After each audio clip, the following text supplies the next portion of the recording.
এ বিষয়ে আরো খবর জানাবো আপনাদের। চাঁপাইনবাবগঞ্জ এবং রাজশাহী থেকে যুক্ত হচ্ছেন আমাদের সহকর্মীরা। শুরুতেই চাঁপাইনবাবগঞ্জের খবর জানবো সহকর্মী আনোয়ার হোসেনের কাছ থেকে। আনোয়ার, এমন উত্তেজনার পর সীমান্তের পরিস্থিতি এখন কেমন?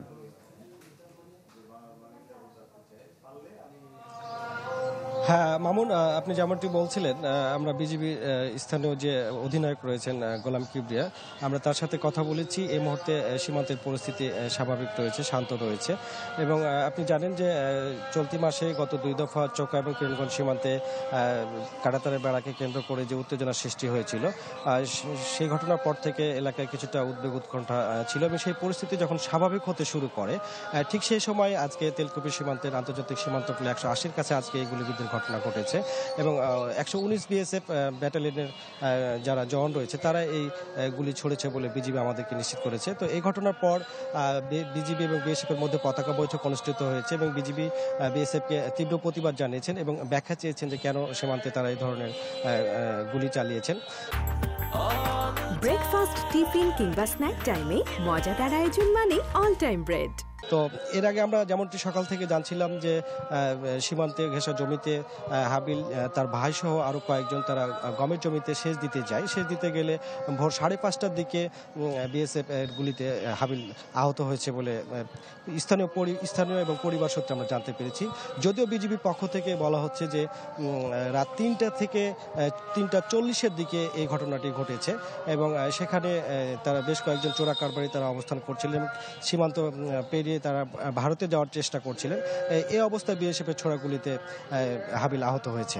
তো এর পরপরই স্থানীয় যারা জনপ্রতিনিধি রয়েছে তাদের সাথে আমরা কথা বলেছি। তারা যেমনটি আমাদেরকে জানিয়েছেন যে সীমান্ত পরিস্থিতি নিয়ে যেখানে বিজিবি এবং সাধারণ জনগণ জনপ্রতিনিধির সাথে প্রতিনিয়ত মত বিনিময় হচ্ছে এবং সীমান্তে সন্ধ্যা 6টার পর কাউকে যাওয়ার নিষেধ রয়েছে, সেখানে এত সকাল সকাল কেন সাধারণ জনগণ জমিতে যাবে বা এখনও এরকম একটা পরিস্থিতিতে কেন কাঁটাতারের বেড়া টপকে তারা ভারতে যাওয়ার চেষ্টা করবে, এটি গ্রহণযোগ্য নয় বলে তারা জনপ্রতিনিধিরা আমাদেরকে জানিয়েছেন। তো সব মিলে এই মুহূর্তে পরিস্থিতি শান্ত থাকলেও হঠাৎ করে আবার এই ধরনের একটি ঘটনায় সাধারণ মানুষের মধ্যে কিছুটা উদ্বেগ উৎকণ্ঠা কাজ করছে বলে আমরা জানতে পেরেছি। মামুন। আনোয়ার, ধন্যবাদ আপনাকে। দর্শক, হাবিল নামে আহত সেই বাংলাদেশি এখন ভর্তি আছেন রাজশাহী মেডিকেলে। এ নিয়ে তার শারীরিক অবস্থা জানবো আমরা সহকর্মী আবরার সাহের কাছ থেকে। আবরার, আহত হাবিলের চিকিৎসার সর্বশেষ অবস্থা কিংবা শারীরিক পরিস্থিতি নিয়ে চিকিৎসকরা কি জানিয়েছেন?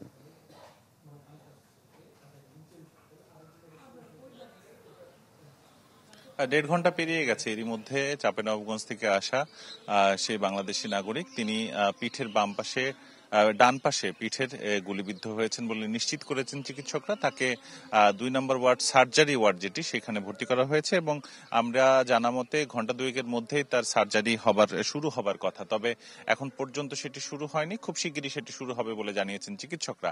আরেকটি বিষয়, তার পরিবার এবং তিনি দাবি করছেন যে ভোরবেলা গমের ক্ষেতে পানি দিতে গিয়ে তাকে পেছন থেকে গুলিবিদ্ধ করা হয় এবং বিএসএফ এই কাজটি করেছেন। তবে বিএসএফ এর পক্ষ থেকে বলা হচ্ছে অন্য কথা। বিএসএফ তাকে চিহ্নিত মাদক চোরা কারবারি বলে চিহ্নিত করেছেন এবং বিজিবির পক্ষ থেকে বলা হয়েছে যে বিএসএফ যে অপরাধী হিসেবে তাকে চিহ্নিত করে গুলি করেছেন তার মধ্যে সকলেই বাংলাদেশে এসেছেন।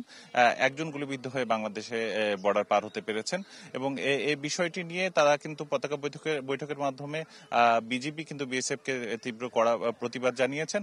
এদিকে তার পরিবার থেকে শুরু করে যিনি গুলিবিদ্ধ হয়েছেন তার সাথে আমরা কথা বলেছি। তিনি যেটি দাবি করছেন যে শুধুমাত্র ভোর 5:30টার সময় গম খেতে পানি দিতে গিয়ে অন্ধকারে এবং কুয়াশাতে দেখতে না পেয়ে বিএসএফ কিন্তু তাকে পেছন থেকে গুলি করেছেন অন্যায়ভাবে, সেটি তাদের দাবি। এখন বাস্তবতা কি সেটি আসলে তদন্তের বিষয়, সেটি বিজিবি হয়তো দেখবেন। তবে চিকিৎসা সেবা দিলে খুব শিগগিরই তিনি সুস্থ হয়ে যাবেন বলে নিশ্চিত করেছেন রাজশাহী মেডিকেলের চিকিৎসক ডাক্তার শঙ্কর কে বিশ্বাস। এ ছিল আমার কাছে রাজশাহী থেকে। অনেক ধন্যবাদ আপনাকে। চাঁপাইনবাবগঞ্জ সীমান্তে বিএসএফের গুলিতে এক বাংলাদেশি আহত হয়েছিলেন। তার স্বাস্থ্যের বিষয়ে সবশেষ খবর জানাচ্ছিলেন আমাদের সহকর্মীরা।